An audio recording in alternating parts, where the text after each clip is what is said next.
knocked me down quite a few notches on activity level. I don't know about how it did for you. The heat wave over here, West Coast, has not helped with that a whole lot.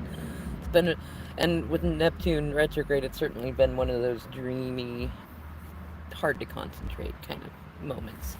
But it's been good.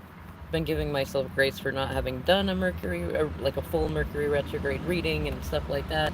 But it's okay because now I have some more divine nuggets, and I think I'm going to do a small series of these divine nuggets as questions because oftentimes people can give us answers all we want, but we really don't. It's hard to. How do you even put words to it? Sometimes the most sustainable, profound, effective way to learn, to heal, to grow is not to seek answers, but to seek questions. Questions that make you think about things. And sometimes they're questions that, like, you might hear the question and then go through like this whole process of evaluating everything that you thought was true, only to come around all the rabbit trails and end up in a place where you are more clear about what you originally believed was true than you were before. Which is funny because, on one hand, it could be like, what was the point in going to that question to understand what I already knew? But when you look back on it, that's what helps you trust your intuition, trust your own knowing, trust spirit, and to see the difference between like that which you're making up in your head, that which you're manifesting, and that which is reality, like real good data. And they can, sometimes they can converge too. So being able to do this sort of stuff is really, really good.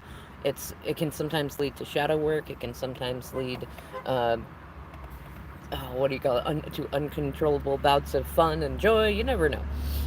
But today's question is one. It's funny because I recognize in my life that I ask myself this a lot. I haven't as much over the last year and a half, but I remember I got into asking other people a question. And the question is, when you strip everything away, every person, everything, all of it, and ask yourself, who are you then? If you're on a twin flame journey, remove your twin flame from it. Remove your family from it. Remove just bare bones. Who are you? Like, kind of that exercise of like stand in front of the mirror naked. But imagine that you're not in a house, that there's no statuses, that there's no like a lot of people when they introduce themselves to you, they'll be like, "Hey, I'm so and so." There's a name that's a part of the identity. What does that mean to you? What does your name mean to you? Does it have a meaning that you attach to, like part of your identity or not? Is it a name that was just given to you at birth that you do or don't like? Is it a name that you chose? And when you say, "Hi, I'm so and so," what do you hope that other people hear in what you're saying? What do you think to yourself when you say that? Same thing with, other people will say, "I'm so and so," and then they'll say, "What do you do for work?" Right? What does what you do for work say about who you are? And like, is it work that you would be doing if money didn't matter?